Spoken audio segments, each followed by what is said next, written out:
Hi guys, so this is Tasha of Talk to Tasha. I founded Talk to Tasha to serve heart-centered career women who is impacted by stress, burnout, and compassion fatigue. So it's my goal to get heart-centered professionals to come relax, heal, and chill.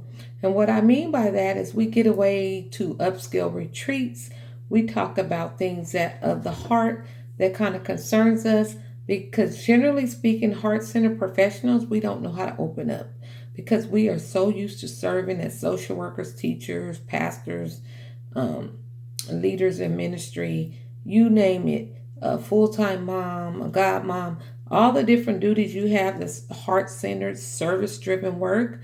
We are just statistically speaking the most burnt out, depressed, and all these different things that implicates medical breakdown because we have this whole good intentions to help, and sometimes we're not helping properly. We are enabling people. There's some codependency there. And so our community is all about taking a look at those things. Why are we so stressed out? We're doing some of the most philanthropic work. We're working in a church. We're working in social work. We're working in the correctional facilities. We're working in the hospitals. We're helping. But studies show we're not really helping ourselves. And so we explore a little bit deeper about why we chronic givers, but nothing to ourselves. That's like sending a mixed message. So I want to give you guys 5 tips on some stressors and the impact of stress on our lives if we do not pull it together. And up until now, people in the larger world, they reward you, they acknowledge you. You have all kind of peoples across the country getting big awards and all these accolades. But just like Robin Williams, he was a comedian. He was hurting. He had a lot of different things going on. Nobody ever saw the signs, I guess, from what I can tell, that he was hurting on the inside, which means he ended up killing himself. And some of us may not say we're suicidal, but when you kill off options to do what you're supposed to be doing for yourself, in a sense, you're killing off yourself slowly spiritually. Does that make sense? So I want you to be able to apply anything that I come on here and say. Don't make it about everybody else. I want you to take the information that I give you tonight and make some considerations about, hey, I do notice that I do that. And then it's going to be, what am I going to do with that information now? So this is Stress Awareness Month. I'm going to give you 5 tips tonight of signs. Uh, there's actually 10 type signs of workplace stress, but I'm only going to give you guys 5 tonight, and then I'll give you the other 5 probably tomorrow. So the first health implication in the signs of stress, particularly in the career field, in the career space, is fatigue. If you find yourself super tired, unusually tired, then that may be a sign that you are stressed. We will explore a little bit more for the sake of this clip. I want to make it short and to the point. So if you find yourself super fatigued, you can't do the things that you used to do, you don't really enjoy doing too much, your body's just not moving. A lot of us ignore those signs because some of us are commuters. And you might say, well, I'm a new commuter. I'm tired because of the commute. I'm tired because I'm working double and overtimes. Plus, many people I know these days with all kind of degrees, they're also Ubering part-time. Like, that is just insane. But people are out here doing what they need to do to provide for their families for whatever reason. And so I know people that are heart-centered that is also working second jobs just to pay their kids' special needs medical bills. So fatigue, when you have fatigue in your life and it's showing up and you're super drained and tired, that's a number one sign that you are super stressed in your career. And it's also hand in hand in your personal life too. Because stress and burnout and fatigue, it doesn't just drop at the door when you clock out. This is a part of your makeup and your body and how you're moving through the world. The second thing is you have a loss of sex drive for you women out there that's not giving it up to your husbands and you feeling like, I'm not feeling it. I'm just freaking tired. Dude, don't touch me right now. Like, I'm not feeling sexy right now. So that's another sign that you may be stressed, and stress and built up burnout built together. You don't want nobody touching you. Don't even try to kiss me or rub up against me. You know how our men be trying to do. So that's another sign that you don't have a desire to be booed up on that intimate level. That's very common. Third thing is you have social withdrawal. You used to go out to hang out with your friends every now and now you're starting to be more isolated. You don't want to go to the coffee shop anymore with your friends. There's a Christmas party. You make up excuses about why you don't want to go. Your girlfriends say, oh, maybe she's sick. But start taking a peek at your Care Bear friends. Are they starting to be withdrawn? They might not share their sex drive or lack of sex life with you. Some of them do. But when you start seeing they're super tired, they don't have a sex drive, they can care less about getting sexed up with their man or whatever, and then they socially withdrawn. You don't even call them anymore or they don't call you anymore because they know you're going to make up an excuse. And most career women who's hiding behind their titles and they just don't want to be vulnerable because they're the power source and they don't see that they need help or don't know how to ask for it because they ashamed that if they ask for help, they're not a good career woman in their field. That's just the biggest lie from the pit of hell. And so you have people that have social withdrawal. It's easier not to come to the function than go and be fake because you're really stressed out. And so you don't want to go to this event because you don't want to have these superficial fake relationships that most people do at events. I get that. Sometimes you have to change your circles around. But typically the things you enjoy doing, you see a stressed out person, they just socially withdraw and they're not really engaging in anything. So that is the third sign. The fourth sign is you have sleep problems. Insomnia is very, very high when people who are hanging out online all wee hour of the nights. Gaming is a big issue in mental health these days. You can find it in our DSM manuals that most clinical providers use to diagnose. And internet addiction is something that's going to be coming further because people are online so much, like scrolling. Just like the kids that you are pipelining into being on these games or your grandkids on YouTube, you're training them to be disengaged with the social interaction, the human interaction.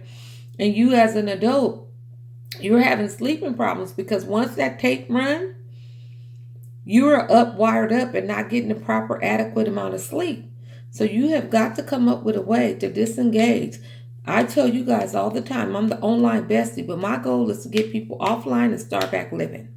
So if I don't see people in the community online as much, I'm like, yes. Because now we got people back in school. You got people doing church stuff they love to do. You got people taking vacations and not all on the vacation filled with selfies because sometimes on these trips, people, if you on there taking so many pictures and videos trying to capture everything for the world, you miss the moment of relaxing in that situation.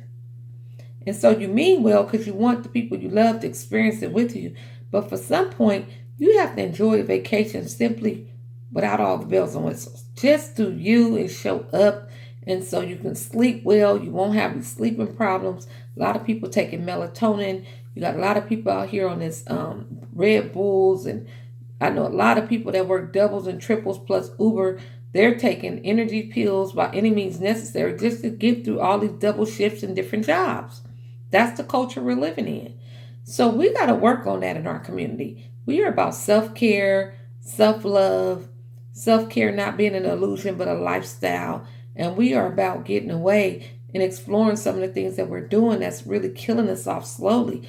That's no longer acceptable. I was in that situation and Lord took me out. He told me to go out and empower the women. And that's the assignment that I'm on, to let you know it's no longer for you to be up all line online, not living, not socializing like you enjoy doing, not having this fatigue to the point you ain't even getting out of bed. And then the fifth thing is you have stomach problems, digestive problems. You have more people with endocrinology referrals and gastric intergestinal, I forgot how they call it, but the GI doctor. You think it doesn't have anything to do with your processing the food. You notice that you're eating certain foods that just go straight through you. I know that don't sound like a sexy topic, but we need to hit on it. Because a lot of times you're thinking, oh, well, maybe I ate a greasy food. I tried vegan for a while. Now I tried something else and my body is not processing food.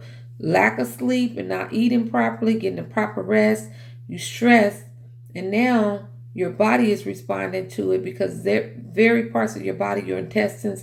Don't quote me on this. Y'all know I don't do biology, but I just been reading up on stuff and I've been looking at the science of why people ignore these stressors because it's easy to say I'm tired because I had a commute. It's easy to say I'm tired because I worked a double in Uber, but that tiredness could be a result of that and what goes on to that, the traffic you're driving in. Some of y'all commuting on trains across the city to get to work.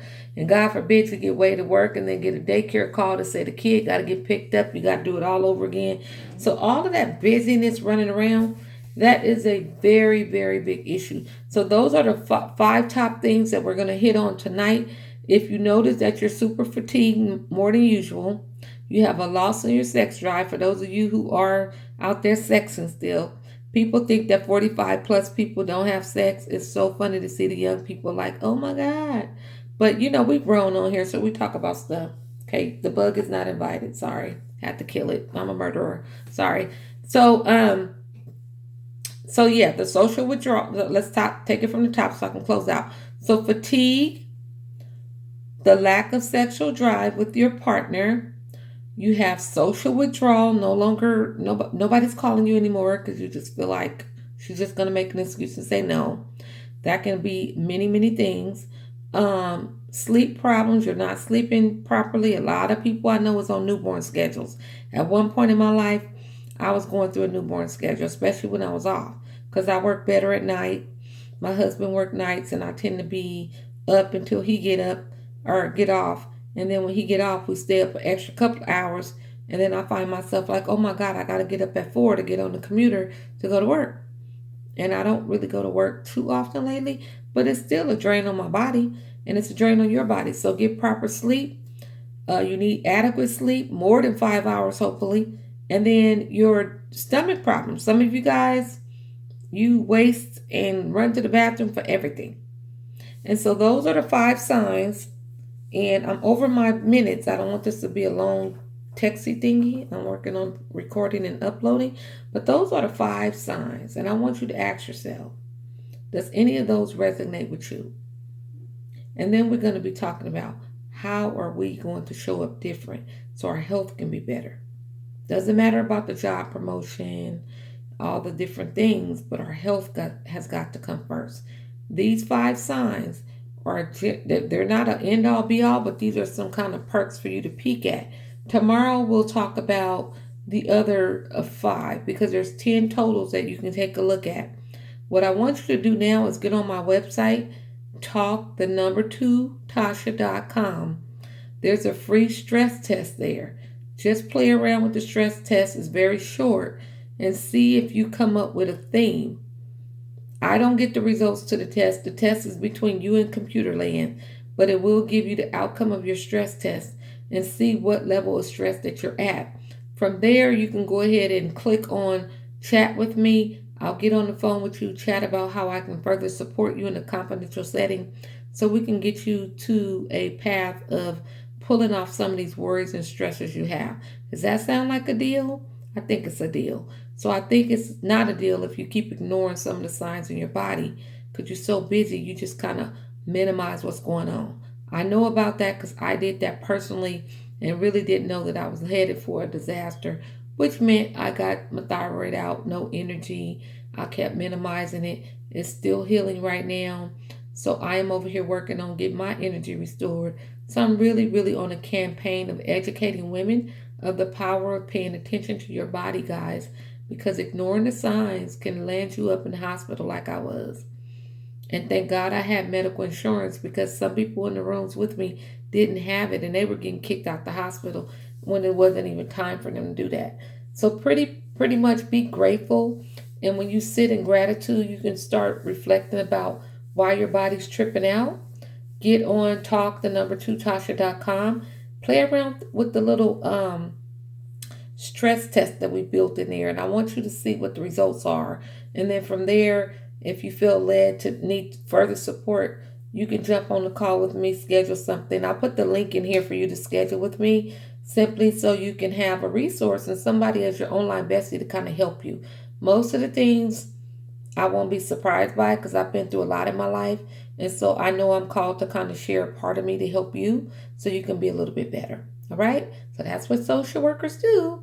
And so we empower the people. We have real conversations to help you move along. All right. So you have a wonderful, I want to say this is Good Friday Eve.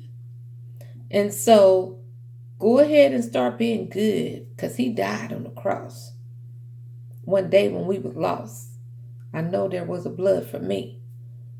So guarantee he didn't go through all of that for us to be living all with the stuff I listed, right? Agreed? All right. Amen. I'll see y'all in a minute.